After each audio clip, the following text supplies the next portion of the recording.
ಶಿವಮೊಗ್ಗದ ಖಾಸಗಿ ಬಸ್ ನಿಲ್ದಾಣ ಬಳಿ ಹೋಟೆಲ್ ಬಾಗಿಲನ್ನ ತಡವಾಗಿ ಹಾಕಿದ್ದಕ್ಕೆ ಪಿಎಸ್ಐ ದರ್ಪ ಮೆರೆದಿದ್ದಾರೆ.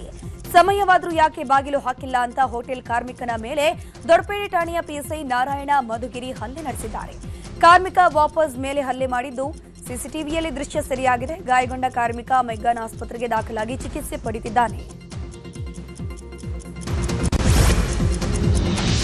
ಬೆಂಗಳೂರಿನ ಯಲಹಂಕದಲ್ಲಿ ಅನಧಿಕೃತ ಮನೆಗಳನ್ನು ಮೊನ್ನೆ ತೆರವು ಮಾಡಲಾಗಿತ್ತು.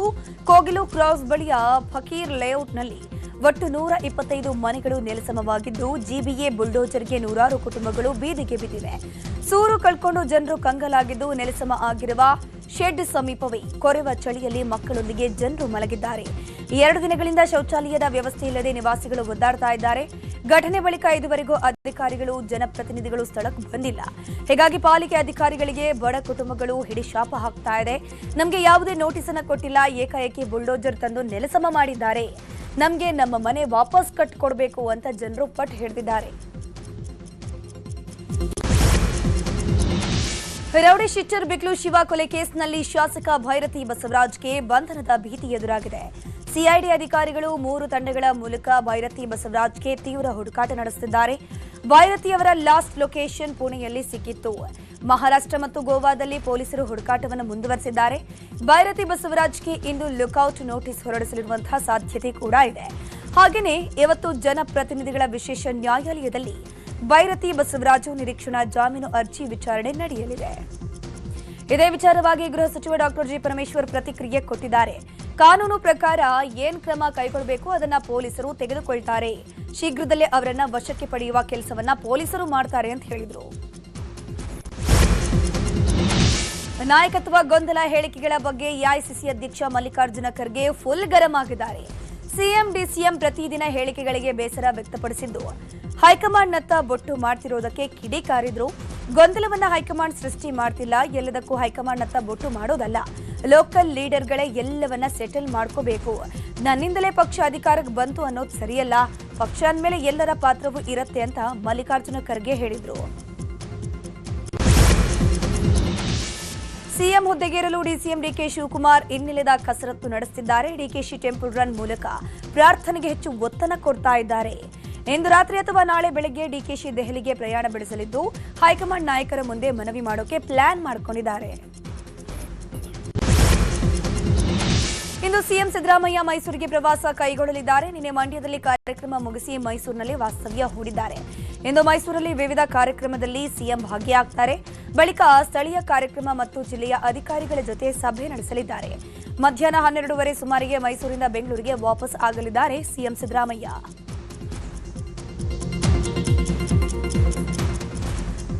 ಈ ನಡುವೆ ಮಂಡ್ಯ ಜಿಲ್ಲೆಯ ಮಳವಳ್ಳಿಯಲ್ಲಿ ಸುತ್ತೂರು ಶ್ರೀಗಳ ಜಯಂತ್ಯೋತ್ಸವ ಸಮಾರಂಭದಲ್ಲಿ ಸಿಎಂ ಭಾಷಣದ ವೇಳೆ ಲೇಸರ್ ಲೈಟ್ ಬಿಡಲಾಯಿತು. ಸಿಎಂ ಸಿದ್ದರಾಮಯ್ಯ ಮೇಲೆ ಕಿಡಿಗೇಡಿಯೊಬ್ಬ 2 ಬಾರಿ ಲೇಸರ್ ಲೈಟ್ ಅನ್ನು ಬಿಟ್ಟಿದ್ದಾನೆ. ಲೇಸರ್ ಲೈಟ್ ಬೀಳ್ತಾ ಇದ್ದಂತೆ ಬೆಂಗಾವಲು ಪಡೆ ಅಲರ್ಟ್ ಆಗಿದ್ದು, ಪೊಲೀಸರಿಗೆ ಅನಾಮಿಕನನ್ನ ಹಿಡಿಯುವಂತೆ ಸೂಚನೆಯನ್ನ ನೀಡಿದ್ರು.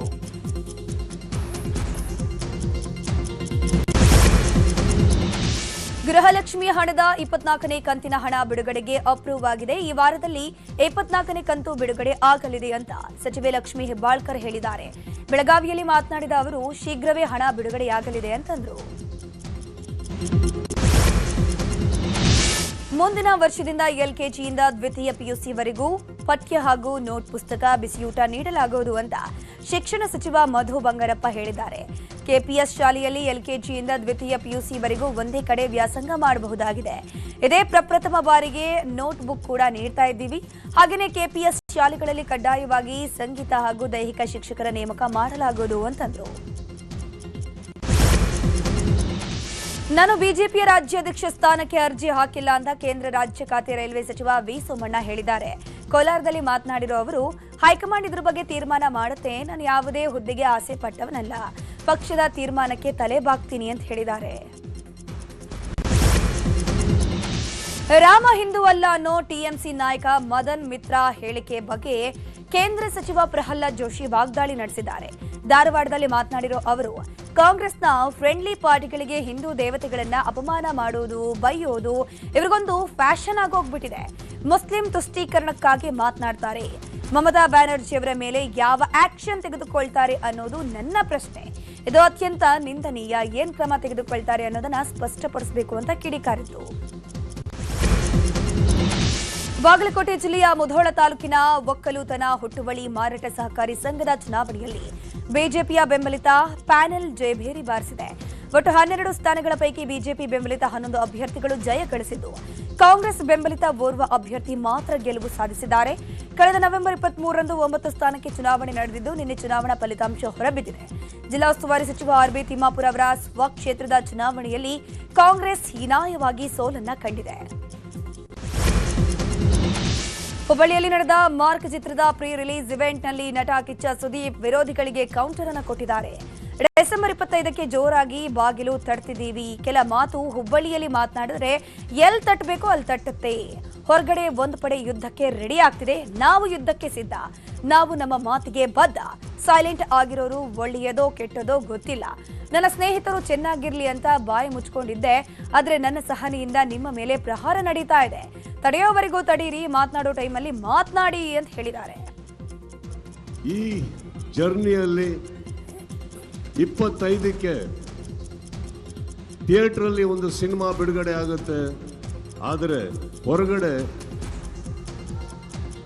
ಒಂದು ಪಡೆ ಯುದ್ಧಕ್ಕೆ ರೆಡಿ ಆಗ್ತಾ ಇದೆ. ಈ ವೇದಿಕೆ ಮೇಲಿಂದ ಹೇಳ್ತಾ ಇದ್ದೀನಿ, ಯುದ್ಧಕ್ಕೆ ಸಿದ್ಧ. ಯಾಕಂದ್ರೆ ನಾವು ನಮ್ಮ ಮಾತಿಗೆ ಬದ್ಧ. ಕೆಲವು ಮಾತು ಹುಬ್ಬಳ್ಳಿಗೆ ಬಂದು ಇಲ್ಲಿ ವೇದಿಕೆ ಮೇಲೆ ಮಾತಾಡಿದ್ರೆ ಇಡೀ ಕರ್ನಾಟಕಕ್ಕೆ ಎಲ್ಲಿ ತಟ್ಟಬೇಕೋ ತಟ್ಟುತ್ತೆ, ಹೇಗೆ ತಟ್ಟಬೇಕೋ ತಟ್ಟುತ್ತೆ, ಯಾವ ಭರ್ಜರಿಯಲ್ಲಿ ತಟ್ಟಬೇಕೋ ತಟ್ಟುತ್ತೆ ಅನ್ನೋ ಒಂದು ಕಾರಣಕ್ಕೆ ಕೆಲವೊಮ್ಮೆ ನನಗೆ ಅನ್ಸುತ್ತೆ ಸೈಲೆಂಟ್ ಆಗಿರೋದು ಒಳ್ಳೇದೋ ಕೆಟ್ಟದೋ ಗೊತ್ತಿಲ್ಲ, ಆದರೆ ನಿಮ್ಗಳಿಗೋಸ್ಕರ, ನನ್ನ ಸ್ನೇಹಿತರು ನೀವೆಲ್ಲ ಚೆನ್ನಾಗಿರ್ಬೇಕು ಅನ್ನೋ ಒಂದೇ ಒಂದು ಕಾರಣಕ್ಕೋಸ್ಕರ ನಾವೆಲ್ಲರೂ ಒಳ್ಳೆಯ ಹೆಸರಲ್ಲಿ ಇರಬೇಕು ಅನ್ನೋ ಒಂದೇ ಕಾರಣಕ್ಕೆ ನಾನು ಬಾಯಿ ಎಲ್ಲದನ್ನು ಮುಚ್ಕೊಂಡಿದ್ದೆ ಹೊರತು ಬಾಯಿ ಇಲ್ಲ ಅಂತಲ್ಲ.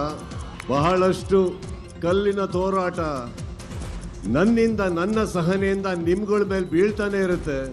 ಅದನ್ನ ತಾವು ತಡ್ಕೊಂಡು ಬರ್ತಾನೆ ಇದ್ದೀರಿ. ಈಗ ಹೇಳ್ತಾ ಇದ್ದೀನಿ, ತಡೆಯೋ ತನಕ ತಡೀರಿ, ಮಾತಾಡೋ ಟೈಮಲ್ಲಿ. ಇದರ ಬೆನ್ನಲ್ಲೇ ದರ್ಶನ್ ಪತ್ನಿ ಕೂಡ ಪರೋಕ್ಷವಾಗಿ ಕೌಂಟರ್ ಅನ್ನು ಕೊಟ್ಟಿದ್ದಾರೆ. ಕೆಲವೊಂದು ವ್ಯಕ್ತಿಗಳು ದರ್ಶನ್ ಇಲ್ಲದೇ ಇದ್ದಾಗ ಅವರ ಬಗ್ಗೆ, ಅವರ ಫ್ಯಾನ್ಸ್ ಬಗ್ಗೆ ವೇದಿಕೆ ಮೇಲೆ ಮಾತನಾಡ್ತಾರೆ.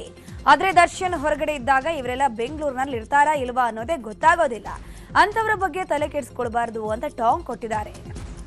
ಕೆಲವೊಂದು ವ್ಯಕ್ತಿಗಳು ದರ್ಶನ್ ಅವ್ರು ಇಲ್ಲದೆ ಇದ್ದಾಗ ಅವ್ರ ಬಗ್ಗೆ, ಹಾಗೆ ಅವ್ರ ಫ್ಯಾನ್ಸ್ ಬಗ್ಗೆ ವೇದಿಕೆ ಮೇಲೆ ಹೋಗೋದು, ನಿಂತ್ಕೊಂಡು ಮಾತಾಡೋದು, ಚಾನೆಲ್ ಮೀಡಿಯಲ್ಲಿ ಕೂತ್ಕೊಂಡು ಮಾತಾಡೋದು, ಹೊರ ಕೂತ್ಕೊಂಡು ಮಾತಾಡೋದು ಎಲ್ಲ ಮಾಡ್ತಿದ್ದಾರೆ. ಅದೇ ಜನಗಳು ದರ್ಶನ್ ಅವ್ರು ಇದ್ದಾಗ ಅವ್ರು ಬೆಂಗಳೂರಲ್ಲಿ ಇರ್ತಾರಾ ಇಲ್ವಾ ಅಂತಾನೆ ಗೊತ್ತಾಗಲ್ಲ, ಎಲ್ಲಿ ಮಾಯ ಆಗ್ತಾರೆ ಅಂತಾನೂ ಗೊತ್ತಾಗಲ್ಲ.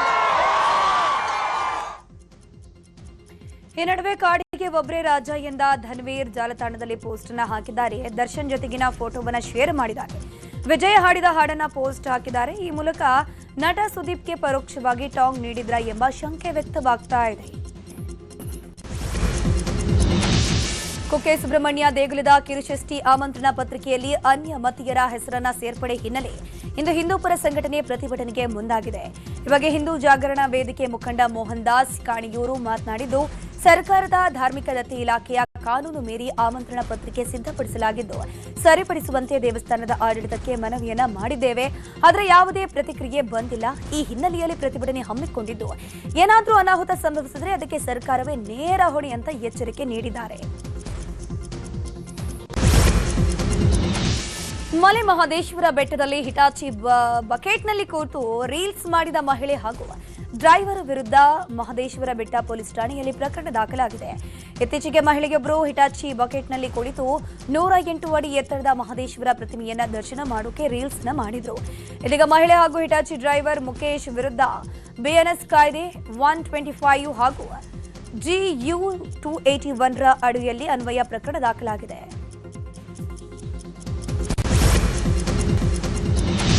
ಚಾಮರಾಜನಗರದಲ್ಲಿ ಮತ್ತೊಂದು ಹುಲಿಯನ್ನ ಸೆರೆ ಹಿಡಿಯಲಾಗಿದೆ. ಗುಂಡ್ಲುಪೇಟೆ ತಾಲೂಕಿನ ಮುಕ್ತಿ ಕಾಲೋನಿಯ ಬಾಳೆ ತೋಟದಲ್ಲಿ ಹುಲಿ ಬೀಡು ಬಿಟ್ಟಿದ್ದು ಸ್ಥಳೀಯರಲ್ಲಿ ಆತಂಕ ಮನೆ ಮಾಡಿತ್ತು. ಹುಲಿ ಕಾಣಿಸಿಕೊಂಡಿದ್ರೂ ಸೆರೆ ಹಿಡಿಯೋಕೆ ಮುಂದಾಗದ ಅರಣ್ಯ ಇಲಾಖೆ ವಿರುದ್ಧ ಗ್ರಾಮಸ್ಥರು ಆಕ್ರೋಶ ವ್ಯಕ್ತಪಡಿಸಿದ್ರು. ಬಳಿಕ ಕಾರ್ಯಾಚರಣೆ ನಡೆಸಿದ ಅರಣ್ಯ ಇಲಾಖೆ ಸಿಬ್ಬಂದಿ ಅರವಳಿಕೆ ಚುಚ್ಚು ಮದ್ದು ನೀಡುವ ಮೂಲಕ ಸೆರೆ ಹಿಡಿದಿದ್ದಾರೆ. ಫ್ರೀಡಂ ಪಾರ್ಕ್ನಲ್ಲಿ ಗ್ರಾಮ ಪಂಚಾಯಿತಿ ನೌಕರರು ಅನಿರ್ದಿಷ್ಟಾವಧಿ ಹೋರಾಟ ನಡೆಸ್ತಾ ಇದ್ದಾರೆ. ಪ್ರತಿಭಟನಾ ನಿರತ ಮಹಿಳೆಯೊಬ್ಬರು ನಿನ್ನೆ ರಾತ್ರಿ ಅಸ್ವಸ್ಥಗೊಂಡು ಆಸ್ಪತ್ರೆ ಸೇರಿದ್ದಾರೆ. ಹೊಸಪೇಟೆ ಮೂಲದ ದುರ್ಗಮ್ಮ ಅನ್ನೋರು ಅಸ್ವಸ್ಥಗೊಂಡಿದ್ದು ಕೂಡಲೇ ಅವರನ್ನು ಆಸ್ಪತ್ರೆಗೆ ಅಡ್ಮಿಟ್ ಮಾಡಲಾಗಿತ್ತು. ಇನ್ನು ಚಳಿ ಹೆಚ್ಚಾಗಿರೋ ಕಾರಣ ಕೆಲವರಿಗೆ ವಸತಿ ವ್ಯವಸ್ಥೆಯನ್ನು ಮಾಡಲಾಗಿದೆ. ಇನ್ನು ಪ್ರತಿಭಟನಾ ನಿರತರು ತಮ್ಮ ಆರೋಗ್ಯದ ಬಗ್ಗೆ ಕಾಳಜಿ ವಹಿಸುವಂತೆ ಸಂಘಟಕರು ಮನವಿಯನ್ನು ಮಾಡಿಕೊಂಡಿದ್ದಾರೆ. ಹುಬ್ಬಳ್ಳಿಯ ಶೀರೂರು ಪಾರ್ಕ್ನಲ್ಲಿರುವಂತಹ ಅಯ್ಯಪ್ಪ ಸ್ವಾಮಿ ಸನ್ನಿಧಿಯಲ್ಲಿ ಪಡಿಪೂಜೆ ಆಯೋಜನೆ ಮಾಡಲಾಗಿತ್ತು. ಕಾಂಗ್ರೆಸ್ನ ಮುಖಂಡ ನಾಗರಾಜ ಗೌರಿ ಕುಟುಂಬಸ್ಥರು ಪಡಿಪೂಜೆ ಕಾರ್ಯಕ್ರಮ ಹಮ್ಮಿಕೊಂಡಿದ್ದು ವಿವಿಧ ಧಾರ್ಮಿಕ ಕಾರ್ಯಕ್ರಮಗಳು ನೆರವೇರಿಸಲಾಯಿತು. ಕಾರ್ಯಕ್ರಮದಲ್ಲಿ ಧಾರವಾಡದ ಡಿಸಿ ದಿವ್ಯಾ ಪ್ರಭು ಮತ್ತು ಧಾರವಾಡದ ಪೊಲೀಸ್ ಆಯುಕ್ತ ಎನ್ ಶಶಿಕುಮಾರ್ ಭಾಗಿಯಾಗಿದ್ದರು. ವೇಳೆ ಪೊಲೀಸ್ ಆಯುಕ್ತ ಎನ್ ಶಶಿಕುಮಾರ್ ಅಯ್ಯಪ್ಪ ಸ್ವಾಮಿ ಗೀತೆಗಳನ್ನು ಭಕ್ತಿ ಪೂರ್ವಕವಾಗಿ ಹಾಡುವ ಮೂಲಕ ಎಲ್ಲರ ಗಮನ ಸೆಳೆದಿದ್ದಾರೆ.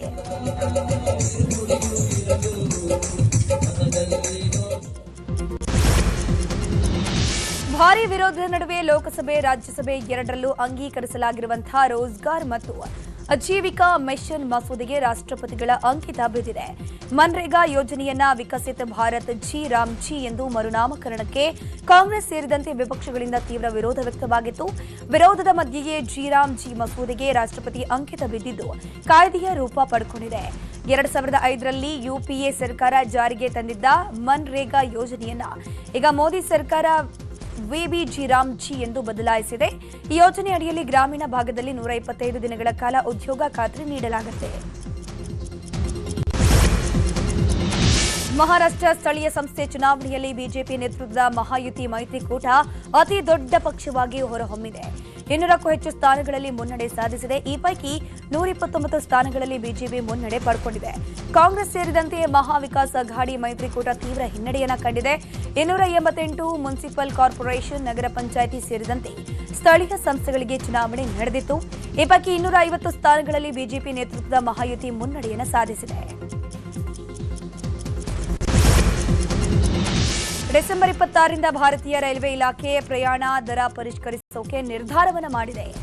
215 ಕಿಲೋಮೀಟರ್ಗಿಂತ ಹೆಚ್ಚು ದೂರ ಪ್ರಯಾಣಿಸುವವರಿಗೆ ಸಾಮಾನ್ಯ ವರ್ಗದಲ್ಲಿ ಪ್ರತಿ ಕಿಲೋಮೀಟರ್ಗೆ 1 ಪೈಸೆ ಮತ್ತು ಎಕ್ಸ್ಪ್ರೆಸ್ ಸೇವೆಗಳಲ್ಲಿ ಪ್ರತಿ ಕಿಲೋಮೀಟರ್ಗೆ 2 ಪೈಸೆ ದರ ಏರಿಕೆಯಾಗಲಿದೆ. ಈ ಪರಿಷ್ಕರಣೆಯಿಂದ ರೈಲ್ವೆ ಇಲಾಖೆ ಸುಮಾರು 600 ಕೋಟಿ ರೂಪಾಯಿ ಹೆಚ್ಚುವರಿ ಆದಾಯ ನಿರೀಕ್ಷಿಸಿದೆ. ರಕ್ಷಣಾ ಸಚಿವಾಲಯದ ಅಧಿಕಾರಿ ಲೆಫ್ಟಿನೆಂಟ್ ಕರ್ನಲ್ ದೀಪಕ್ ಕುಮಾರ್ ಅವರನ್ನ ಭ್ರಷ್ಟಾಚಾರ ಪ್ರಕರಣದಲ್ಲಿ ಸಿಬಿಐ ಬಂಧಿಸಿದೆ. ರಕ್ಷಣಾ ಉಪಕರಣಗಳ ತಯಾರಿಕೆ ಮತ್ತು ರಫ್ತಿಗೆ ಸಂಬಂಧಪಟ್ಟಂತೆ ಬೆಂಗಳೂರಿನ ಕಂಪನಿಯೊಂದರಿಂದ 3 ಲಕ್ಷಕ್ಕೆ ಬೇಡಿಕೆಯನ್ನು ಇಟ್ಟಿದ್ರಂತೆ. ಈ ಸಂಬಂಧ ದಾಳಿ ವೇಳೆ ದೀಪಕ್ ಮನೆಯಲ್ಲಿ 2.23 ಕೋಟಿ ನಗದು ಹಣ ಪತ್ತೆಯಾಗಿದೆ. ಆರೋಪಿಯನ್ನ ಬೆಂಗಳೂರಿಗೂ ಕರೆತಂದು ಸಿಬಿಐ ಅಧಿಕಾರಿಗಳು ವಿಚಾರಣೆ ನಡೆಸುತ್ತಿದ್ದಾರೆ. ಬಾಂಗ್ಲಾದ ವಿದ್ಯಾರ್ಥಿ ನಾಯಕ ಶರೀಫ್ ಉಸ್ಮಾನ್ ಹಾದಿ ಸಾವಿನಿಂದ ಬಾಂಗ್ಲಾದಲ್ಲಿ ಹಿಂಸಾಚಾರ ಭುಗಿಲೆದ್ದಿದೆ. ಢಾಕಾದಲ್ಲಿ ಭಾರೀ ಪ್ರತಿಭಟನೆಗಳು ಮುಂದುವರಿತಾ ಇದೆ. ಇತ್ತ ಹಿಂದೂ ವ್ಯಕ್ತಿ ದೀಪು ಚಂದ್ರದಾಸ್ ಅವರನ್ನ ಥಳಿಸಿ ಮರಕ್ಕೆ ಕಟ್ಟಿಹಾಕಿ ಜೀವಂತವಾಗಿ ಸುಡಲಾಗಿತ್ತು. ಈ ಘಟನೆಯನ್ನು ಭಾರತದ ವಿದೇಶಾಂಗ ಇಲಾಖೆ ಖಂಡಿಸಿದೆ. ಬಾಂಗ್ಲಾದೇಶದಲ್ಲಿ ಹಿಂದೂಗಳ ರಕ್ಷಣೆಗೆ ಸರ್ಕಾರ ಕ್ರಮ ಕೈಗೊಳ್ಳಬೇಕು. ಇನ್ನು ಹಿಂದೂ ವ್ಯಕ್ತಿಯನ್ನ ಸಜೀವವಾಗಿ ದಹಿಸಿರುವುದು ಅತ್ಯಂತ ಹೇಯ ಕೃತ್ಯ ಅಂತ ವಿದೇಶಾಂಗ ಇಲಾಖೆ ವಕ್ತಾರ ರಣಧೀರ್ ಜೈಸ್ವಾಲ್ ಹೇಳಿದ್ದಾರೆ.